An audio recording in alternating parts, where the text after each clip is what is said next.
We all know Julia Alvarez for her mysterious and beautiful storytelling. Now we have the opportunity to get to know Julia. The Los Angeles Times calls her a one-woman cultural collision, renowned for her lyrical, poignant, politically insightful books, including How the Garcia Girls Lost Their Accents, which details the lives of four sisters before and after their exile from the Dominican Republic. Yo, a sequel to the Garcia Girls, as well as Return to Sender, In the Name of Salome, and Saving the World, the story of the smallpox expedition that traveled around the world in the early 19th century and used orphans as the carriers of the vaccine. You may also know Julia Alvarez for her poems, essays, and numerous children's books. Her many awards include the F. Scott Fitzgerald Award for Outstanding Achievement in American Literature and the 2013 National Medal of Arts. Tonight, we're here to celebrate the 25th anniversary of the publication of In the Time of the Butterflies, about which Sandra Cisneros writes, "The Sisters Mirabal will continue to live as long as women, like Julia Alvarez, are brave enough to tell their story," a novel of great cariño. Tonight, she'll be in conversation with Concepción de León, who covers literary news and culture for the book section of the New York Times. She is also the founding editor of Espace, a news and culture column for Latinos. And in a past life, she edited Work and Money Stories at Glamour magazine. Please welcome Julia Alvarez and Concepción de León. So we're excited to be here. Julia and I actually did this in New York once before, so we're old friends. So Julia, I want to start with why this story? You know, I don't know about you, but I feel like in my household, oral storytelling was such a thing, you know? Like, I feel like my dad is always telling stories about his parents and his family and his upbringing. And I wonder if that was the case with the story of the Mirabal sisters, whether you grew up hearing about this or if it was something you learned about later and decided to kind of dig into. Well, first, thank you for coming out, and thank you for Concepción, who already did this once, and here she is coming to Philadelphia on a work day and doing it again, and Andy, who's had me here a number of times. At any rate, oral storytelling, you know, even more so when I was growing up in the 50s in the DR, we were not a literary culture. I didn't know people that read books. I had one auntie who read books, and they say, "Se va a quedar jamona. Esa mujer siempre está leyendo. She's going to be an old maid. She's always with her nose in a book. What man wants a woman with her nose in a book?" Yeah. But at any rate, there were great storytellers. But of course, nobody spoke about things that had to do with a dictatorship. So, and especially to kids, because you didn't want them to repeat something that could get you in trouble. Yeah. So I really didn't know about the Mirabal sisters till we arrived in New York, 1960 August, and they were killed in November, 3 months after we came to the United States. And it was when Papi was already in New York that we started hearing the stories about the dictatorship, and he talked about the Mirabal sisters. And so it was always this, you know, they were four sisters, we were four sisters, and they were the ones that didn't make it. And so I was pretty much obsessed with the story and wanting to find out more about them. So the stories came through the oral tradition, the telling of stories. In fact, when I started to write the book and I went to research it in the library, because I was already up in Vermont, and I went to the, you know, card catalog back in those days. There was nothing about them. I mean, a brief mention in the Crasweller book about Trujillo, but not much about them at all. So it was even the research for the book, I had to go back and talk to the people that had known them to get the background, because it wasn't a written down story. Yeah. Can you tell us a little bit more about that, about the research process for the book and who you spoke to and things like that? Well, when I was used to writing fiction, so I really had to sort of figure out how you did this, because I wasn't a journalist. But I went back, and as you know, in our little country, everybody is, you know, how many degrees of separation in this country? How many? 6. 6. There it's like 0. You know, someone, your tia knows someone who is the madrina, you know, and Yeah. this is how it happened that I met Noris, was the first one I met, the daughter of Patria. Yeah. And she said, oh, but I'll take you up to Ojo de Agua to meet Mamá Dede. And so it was just one thing led to another, and then they said, well, you have to talk to so-and-so that was in the prison with them. And it just one thing led to another, and it was just spreading out and finding out the people that were still alive, who knew the story firsthand. Yeah. And what was amazing was, you know, I didn't have this experience where you felt like you could go and touch history. I mean, it wasn't in a museum, it wasn't behind a glass thing. I remember going into Ojo de Agua, and they say, oh, and this was the braid I cut off from Maria Teresa, and handing me this braid, you know. Now they have it in a glass cover because the house has been turned into a little museo. But back then, it was just, oh, and here, and she left me in the rooms with all the stuff, you know, with pictures and albums and their things, because she hadn't changed their rooms from the night when they had been killed. She kept all their things out. And so, you know, that, again, one-on-one experience is part of the reason that so much detail also got in the book, because it was just, it wasn't sort of reported history, it was embodied. Yeah. So they were really open to talking to you. That's a little surprising to me because, you know, obviously it's so traumatic and difficult. I was too. I mean, I didn't know what I could ask Mama Dede, you know, I didn't know, sort of inching close to the actual moment of what happened and so forth. But what I found was that she was amazingly suelta. She wanted to tell the story. Yeah. You know, after Trujillo, we had Balaguer for so many years.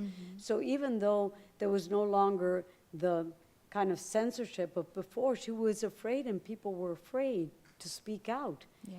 So for people to approach her and want to hear the story was a way for her to get it out, And that was the amazing thing, to start in the 80s, early 80s, sort of talking to her and connecting with people and seeing the story then become national, international. I mean, now every other town in the DR has a, you know, street called Hermanas Mirabal, or a school or whatever. And was on national programs. She traveled to different countries, you know, to talk. So it was a very huge change, but she was always willing. I mean, up to the time when she was ill, and she would go to the museo every day, and she would sit in her mecedora, and people would come out of the house, and there would be they, and they would sit down, and she would talk to them and tell them the story.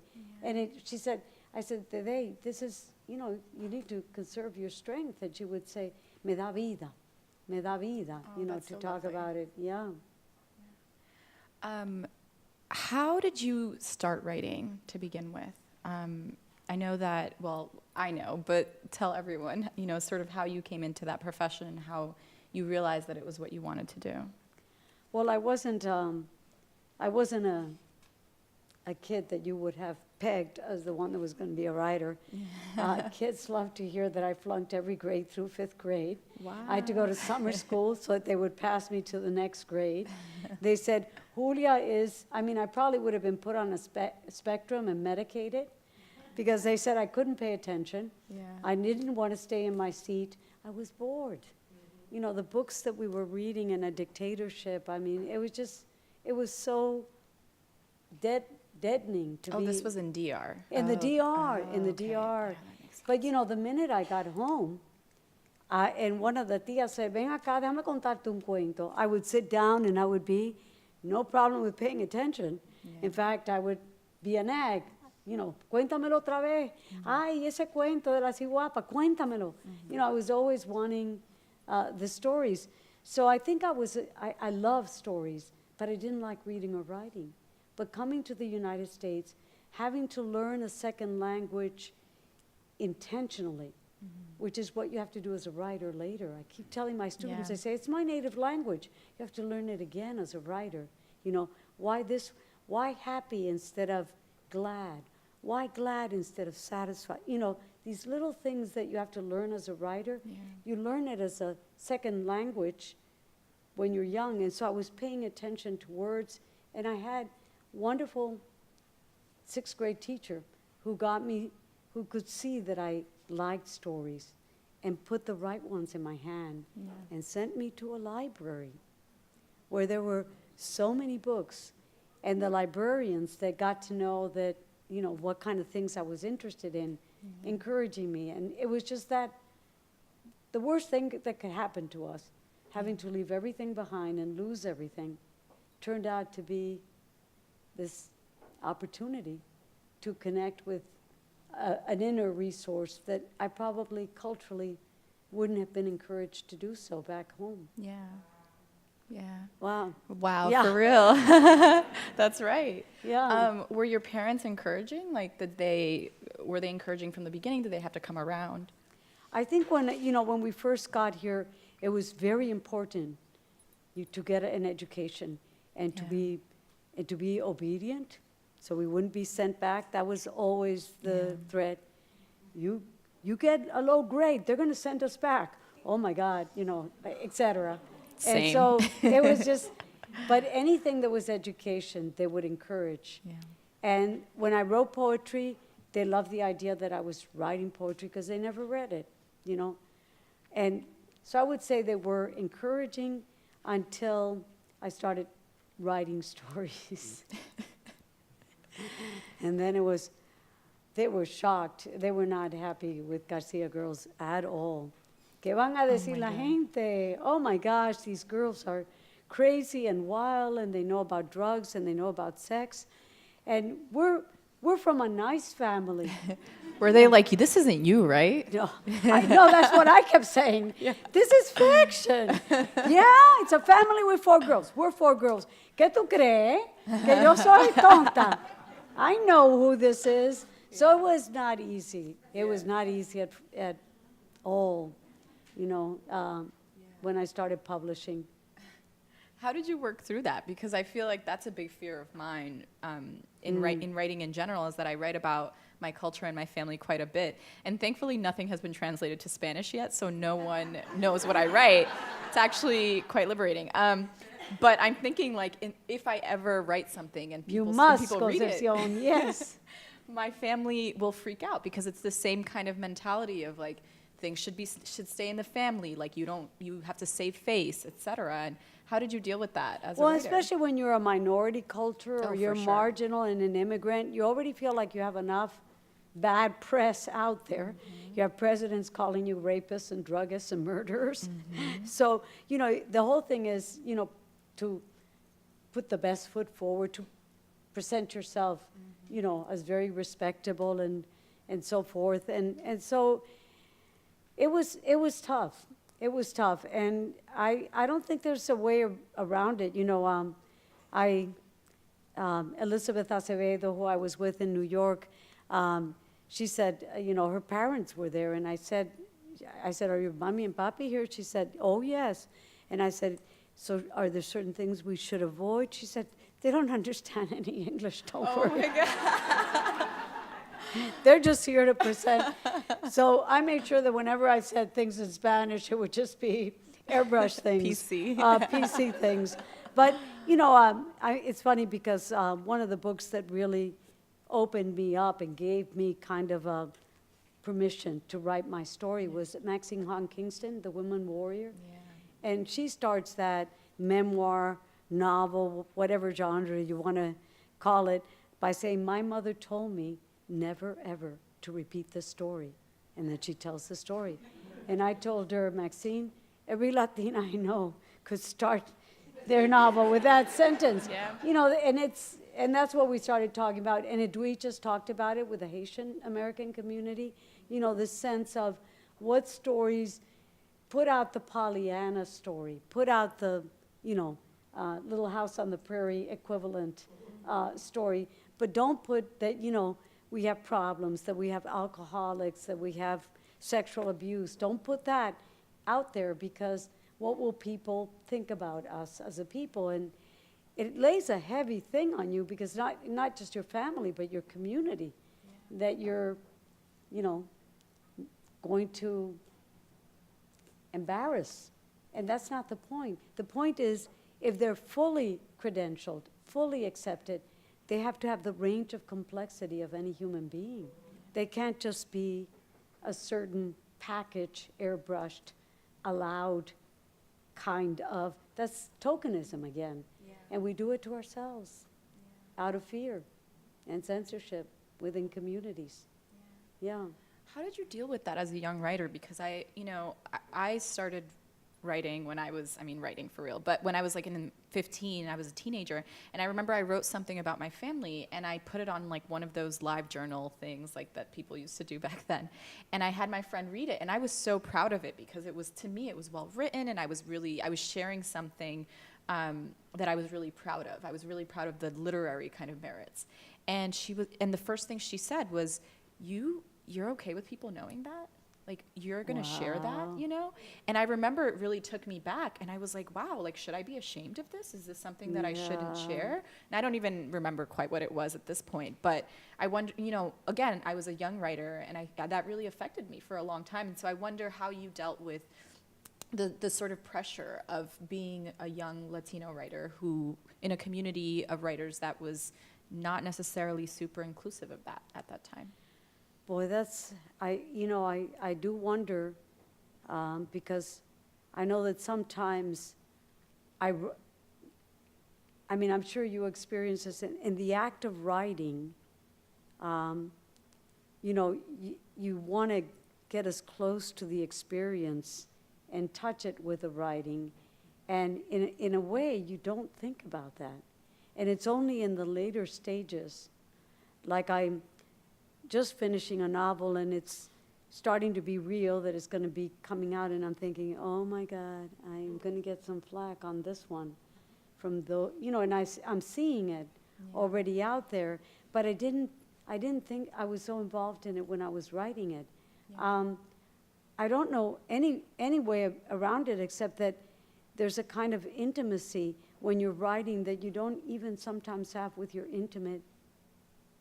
the people you're intimate with in your life. Yeah. And I don't know, I think I know when I read a story and there's some intimacy there that really connects me to myself and the writer, I feel seen, and I feel like the world has widened, and I feel accompanied. So I know I appreciate that in the writing when I receive it. And I know that that's what I am doing in the writing. But then, you publish it and you live in a real world where you have a tia and you have your el primo and you have a friend, and, and these people, it complicates things. And I know now, I didn't believe it. I sort of was defensive as a young writer, but I know it's hard to have a writer in the family. I was talking about to my sister 2 nights ago, and we almost got into it again. And I said, I know it's hard. I know it's hard because it feels like the person that's the writer, they get to tell the story. And I was talking with her, and I said, I understand that because we have these conversations in terms of literary permission. I mean, can you write about an African American family if you're white? Can you write about Native Americans if you're not? Who's entitled to the story? And not even entitled, one writer that I talked about literary reparations for people that have co-opted stories and made a livelihood out of a community or place that, wasn't theirs. So, but the feeling is, who gets to tell the story? And in a family, you can say, well, we all have our different versions of the story, but when you're the writer and it gets published, it just kind of is the voiceover that gets listened to. And the other members of the family can feel like, wait a minute, that's not that's not not how I my remember it. story. Yeah. Yeah. Yeah. Wow. Do you feel like it's helped you kind of with your relationship with your family, like have tough conversations with them, or figure out your relationships with your sisters or anything like that? Or only made things harder and more complicated? I think we're a family, not the parents. They were another generation. They didn't talk about that stuff. Se van a volver loca. Because I have two sisters that became therapists. Yeah. And when we would get together, it would be like 2 and 3 in the morning, and we would be in the room. And by the end of the conversation, everybody would have had their meltdown and sobbings. We used to call it the lemon squeeze. And we would wake up mommy and papi, and they go, pero mujeres, pero se van a volver loca. You don't have to be talking about all this stuff. So I feel like we were a family that was, my sisters and I, we only had each other back then. You know, we weren't in a community of Dominicans or Latinos. You know, I was talking about the Jamaica we moved into wasn't a community place. And so we had each other, and we were constantly trying to understand what was going on and create meaning, and we had each other. So I think we were always, you know, as a Yeah, as a you were sister. sort of forced to because there weren't Yeah. people around. So I think we did. It's just the question of who got to get attention for telling the story. Yeah. Yeah. Yeah, that's a really, when you said it becomes the voiceover, I think that's a really Yeah. good way of putting it, because it really does, you know, that's your narrative, and it sort of becomes the dominant one. Right. Why do you think that the book has lasted so long and had such a legacy? Why do you think it's continued to resonate? It's interesting because I didn't, you know, when my publisher said it's the 25th anniversary, and I just, you know, I didn't realize that it had been that long. Yeah. You know, I know I'm aging, but it's funny to think your books are too, but I never thought of it as something that was going to resonate Yeah. with people. And I think partly it's amazing what a story can do. And it's part of the thing that's been very moving for me.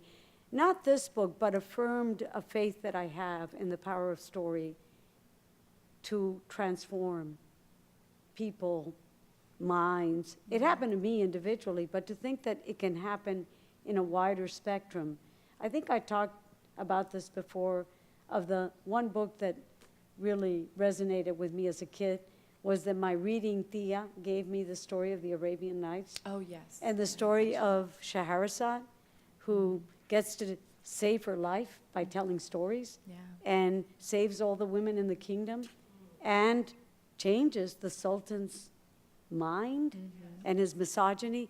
Put in my little head, back when I wouldn't have analyzed it this way, but the idea, the little seed that stories have power, that they can transform people and change situations. And to think that this story went on to the United Nations declaring in 1999 International Day for the Elimination of Violence Against Women on November 25th, the day of their murder.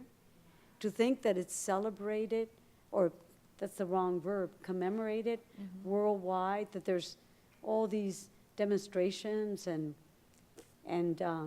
you know, honorings of their story. This little island nobody probably knew much about, you know, becoming such international symbols. It's powerful. And I think part of the reason it keeps resonating is because the situation is still here. You know, violence against women, violation of human rights. Well, yep, Yeah, exactly, exactly. So it's, you know, I mean, it's sad that it should still be so relevant, but it Yeah. is so relevant, you know. And I think also, you know, what I found when I was rereading it is that it's still so much of the the drama and the growing pains that the girls go through are similar to what you wrote about, in how the Garcia girls lost their accents, and similar to what I went through. And so it was interesting to me that like so many generations have passed, and yet you still have like women struggling to sort of like get their voices heard, struggling to be seen, struggling, and it's interesting. I wonder if you have noticed that at all. Well, I just,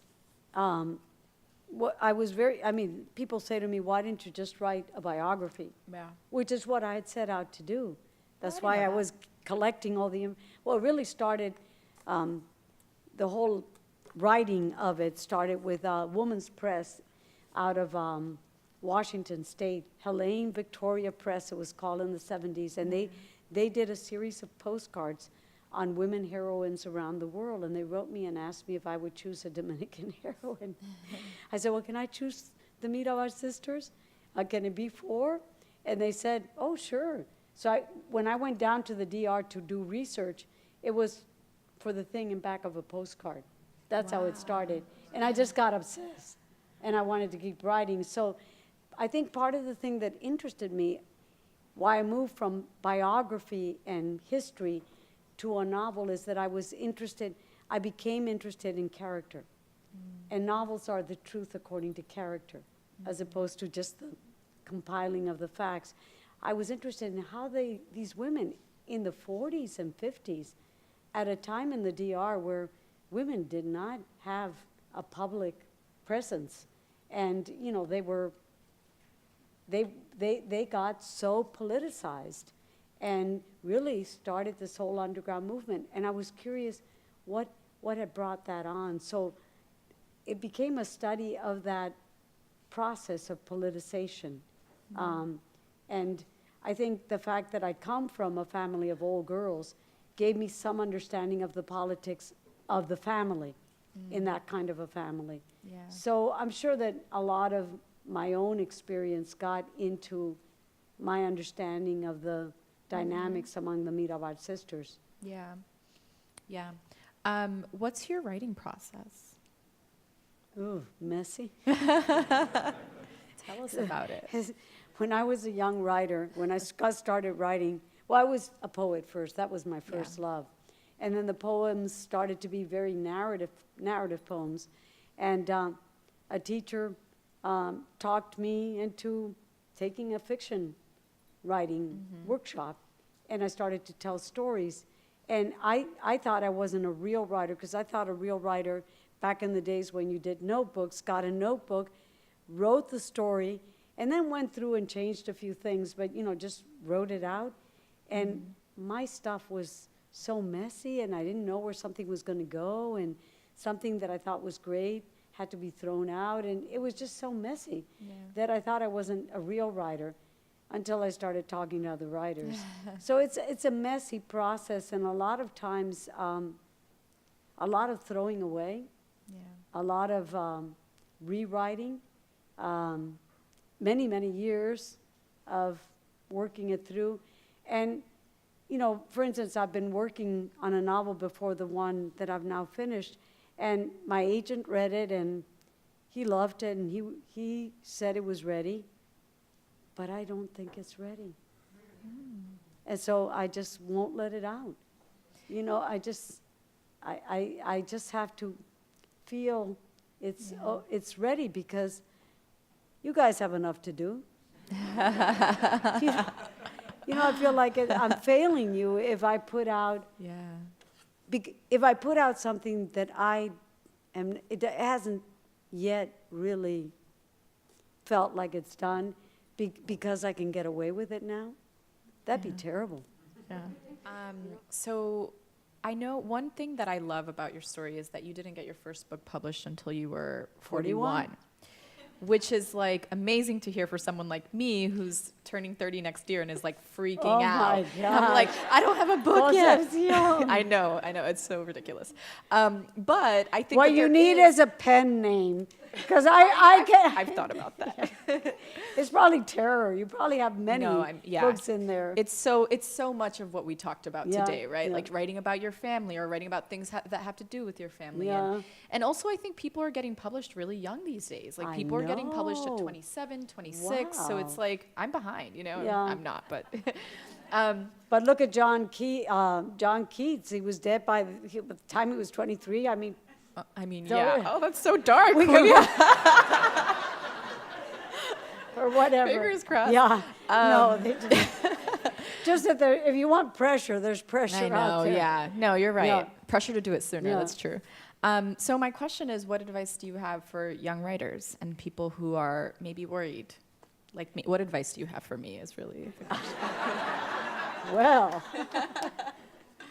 do you have time for a lemon squeeze? How late can we stay? Always. No, I just, you know, the clock, we have to set our own clocks. Of course, there's the pressure out there.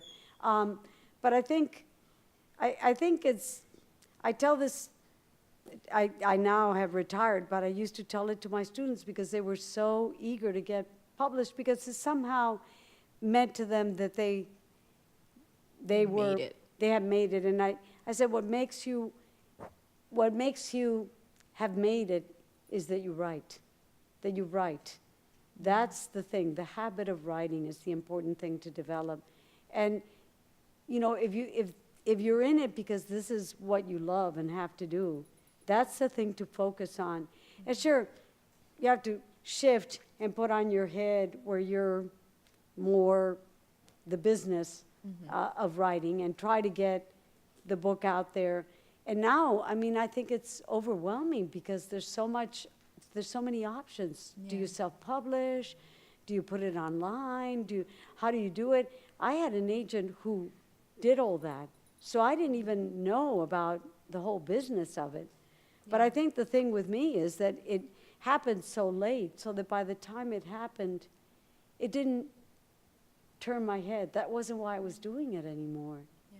You know, that it didn't, I had so many years of doing it por amor al arte, as they say, love of the art itself, that it sure was great and it was affirming. And I got tenure, which was important. But The priority. yeah, that was what I thought. I thought of it as my tenure book, Garcia Girls. I didn't care if it Yeah. made a bestseller list. I just wanted my tenure so I could have my job. So, but I think it's doing the writing. It's, you know, the old Hemingway thing that I hate.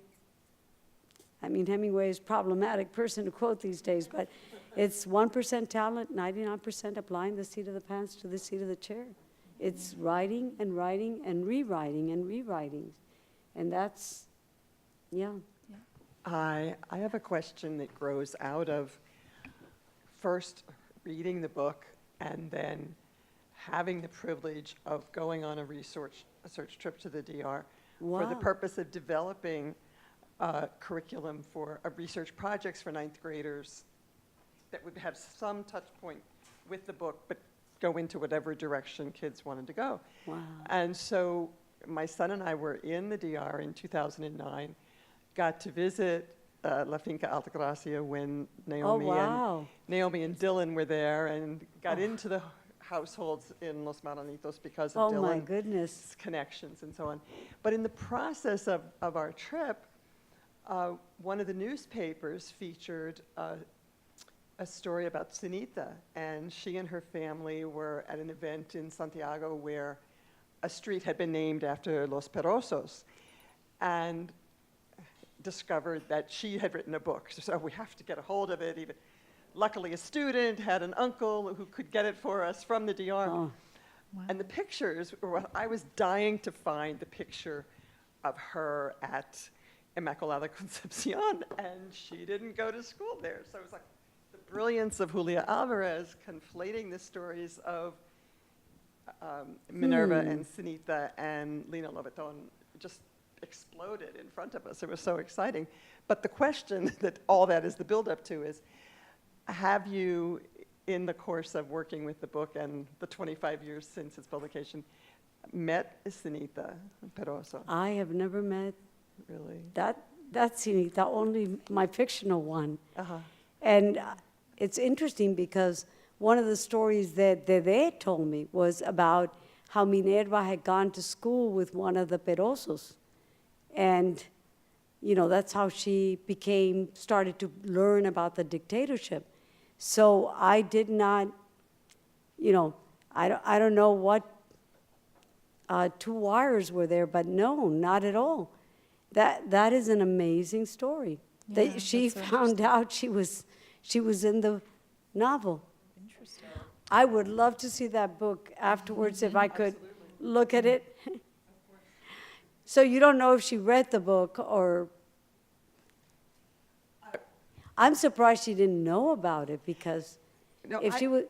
I've only seen, the newspaper story about the Los Perosos, a street in Santiago. Right. Are you sure she was the same Sinita? Because they were... Yeah, it's Los Perosos, su exterminio por la dictadura de Trujillo. It's her story. It's got the picture of her brother, it's her father, her uncle. Yeah, because they killed all the male members of that family. Right, yeah. exactly. Hello. First of all, it's such an honor to be here. Thank you for spending time to just speak with us. This is awesome. As Dominicans, this is all that. This is Great, amazing. hey. I have a question, and actually for both of you, if you wouldn't mind answering. You mentioned the power of story being able to transform. And as storytellers and educators and folks who spend a lot of time in the community with young people especially, I'm wondering from your perspective, what story isn't being told? And from your perspective, again, just I think you provide such a beautiful space in talking about that. What story do you feel is not being told today? Concepcion, you want to go first? Yeah. I can go first. I think that one thing that I'm really passionate about at the Times, and not only at the Times, that everywhere in media, is writing about people and not for, writing for people and not about them. So I think that we tend to write, for instance, about like evangelicals, people of color, poor people, like et cetera.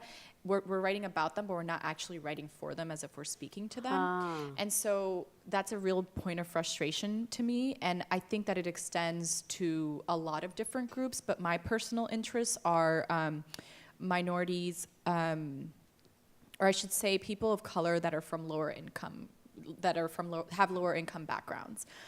Because I think that often a lot of the conversations that happen in media are very elitist, and it's very, very frustrating. And I think also a big blind spot, because we're not really paying attention to the lives that people are living, like on the ground, for lack of a better words, or in our communities, and we're sort of writing about these ideas and these theories that like no one can really reach, So I don't know does that answer your question? So I think people from low income communities, I guess, is my answer to that.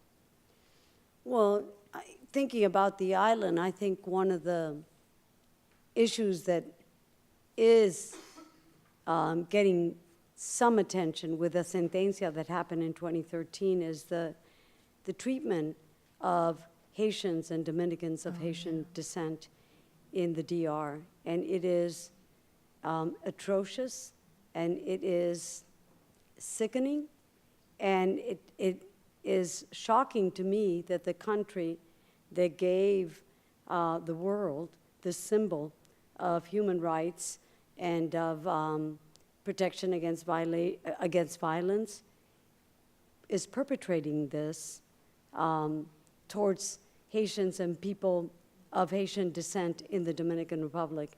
And that sentencia that virtually denationalized and left stateless 250,000 and upwards Dominicans of Haitian descent. I mean, babies that have been born and their parents born in the DR, but they couldn't prove the legal status of their ancestors dating back to 1924, or 29, sorry, 29.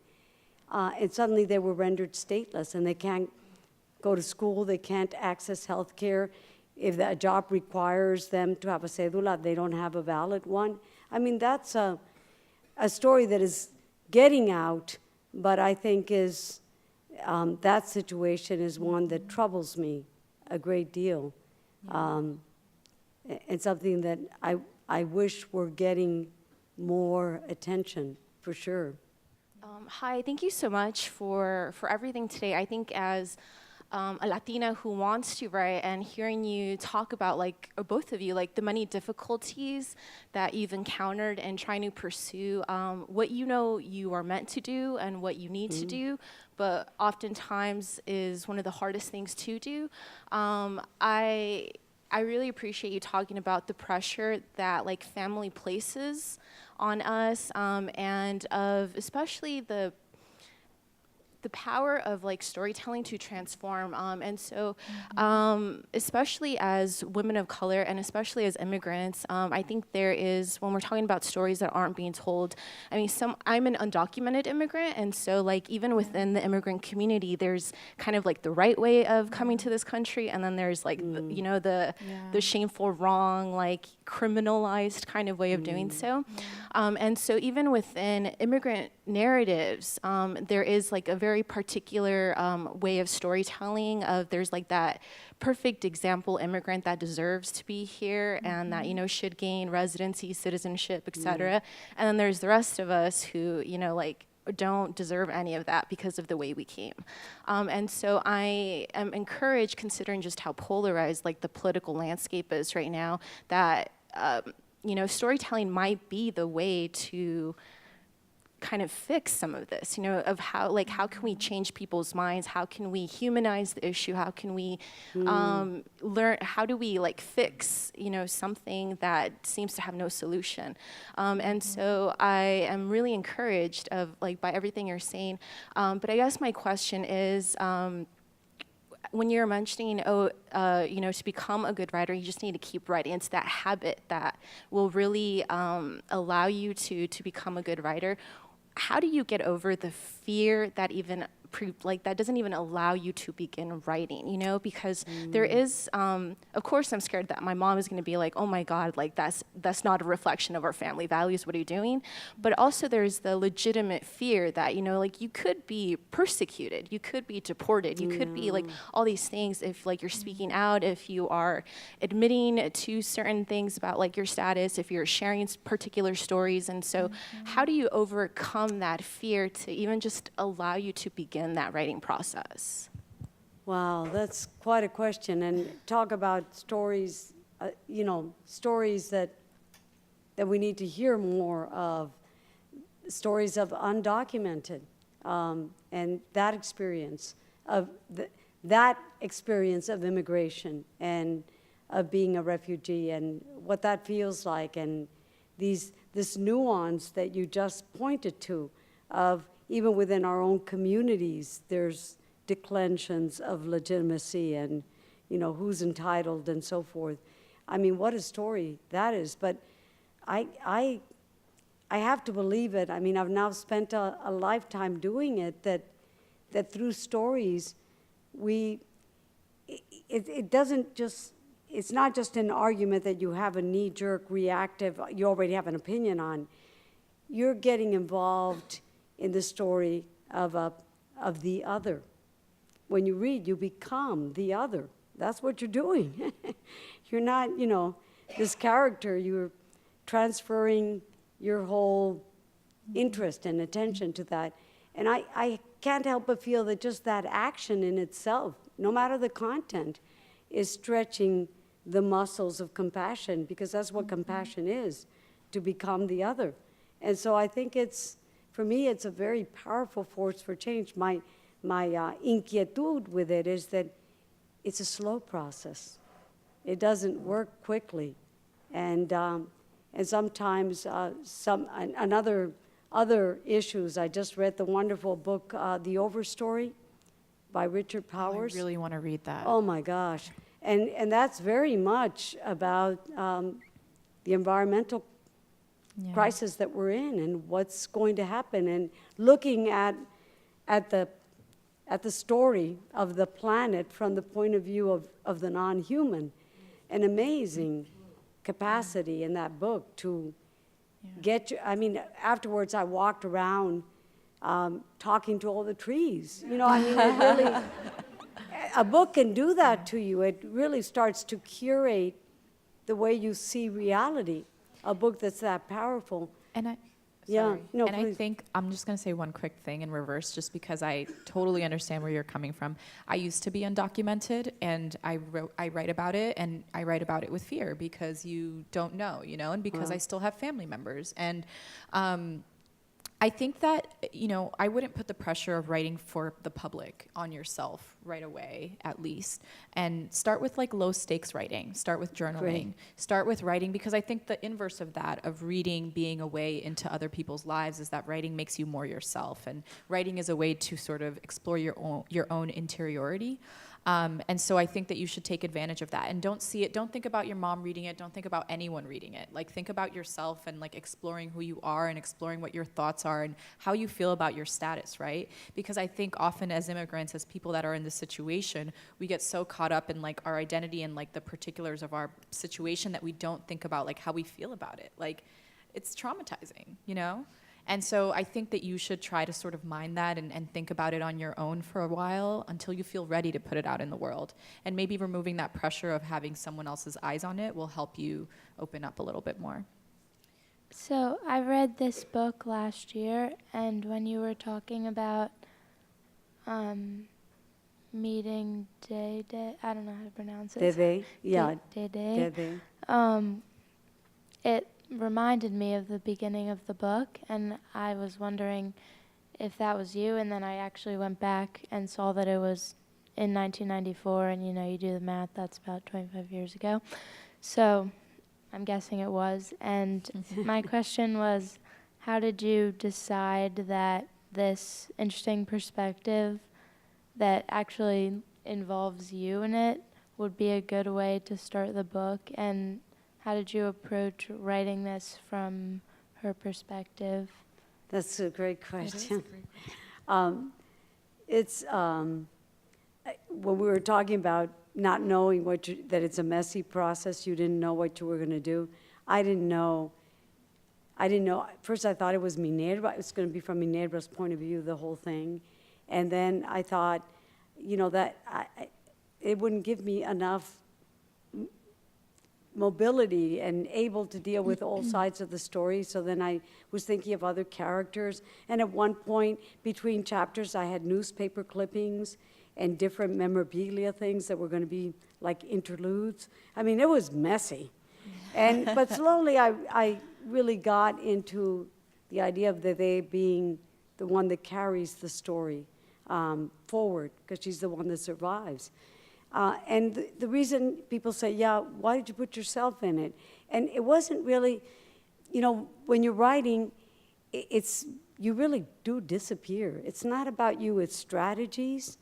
And at least when I was writing this, I was still very aware of an American readership, mainstream readership, that really wasn't interested like in stories of somewhere else. I mean, the whole huge boom of ethnic writers and writers of other countries of origin and so forth, that was yet to come. And so I wanted an entry for the American reader into the story, and following someone that is from this culture, but is also, you know, bicultural, would be a way to introduce my American reader into the story. And so it was really a fictional strategy, not a personal or autobiographical move at all. Thank you. This is, as a Garcia myself, I went to college in 1991, and I was like, how the Garcia girls, that was like my book. And so I wanted to say, like, it's like the night of the undocumented Latina, because as another formerly undocumented Latina, I want to say, sister, right on. And I have my own book, you know, coming out, and Wow. it talks about race, class, gender, sexuality, and all kinds of intersections. And when most of your family doesn't speak the language, and a lot of the stories that, I mean, as somebody that was first generation, I trained myself as an anthropologist, and then you find yourself writing in academia in spaces that it's just really only going to other PhDs, right? In these obscure academic journals, and that's why it turned to fiction. And it gets really hard to put the story out. But what has interested me tonight is the young woman back there that talks about the art of being heard. And the question to Ms. Alvarez is, and you've been doing this for so many years, how do you make this more democratic? And how do you get like these wonderful stories outside of a bigger area than just academia or the nicer libraries that Philadelphia or New York or Vermont has to offer? How do we get them out to la comunidad? Or as Concepcion says, how do we write for the people and in conversation with the people and not just about? Wow, these are tough questions. All I can tell you is, from here I'm going to Lawrence, Massachusetts, that is like it's the third largest Dominican city. It's just full of Dominicans. Wow. And I'm going to be visiting schools that are reading Tia Lola's stories, my Tia Lola stories, in elementary school with kids that are just, they're first generation. So I think the books do get out in the community. I think not enough of them do. And as you know, any school teachers out here, your budgets are terrible and you can't get books for your kids. So I think part of the thing is like, I'm a writer. I'm really most comfortable sort of in solitude. I know I'm Dominican, but I got some of them, and I know Emily Dickinson didn't have any kids, but I got some of her genes. I'm really comfortable in my little study writing, but part of the thing that I feel is that I've wanted to combine my art with activism. And so that's involved starting Altagracia with Bill, doing Border of Lights, which is a movement of a group of us of the diaspora, Haitian and Dominican Americans and others who go to the border and are trying to work with border communities and getting their stories. We're coming out with a Border of Lights reader. And the stories aren't all us who came and have a story to tell. They're testimonials from the community, people, the woman that has her little hotelito on the border and the guy who cleans the park, taping them and putting. So I think part of it is to find, for me, I mean, just speaking personally, because I don't have answers of how anybody should do it, is just to find the right balance that feels for you like the way that you want to circulate your stories and connect with community, with being a storyteller, and the power that gives you.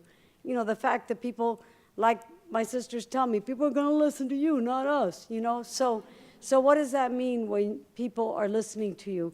Well, part of the thing for me is to say, don't just listen to me and give the voice to the ones around you. And part of the way you do that is that when you do write stories and kids read it, they feel empowered to tell their own.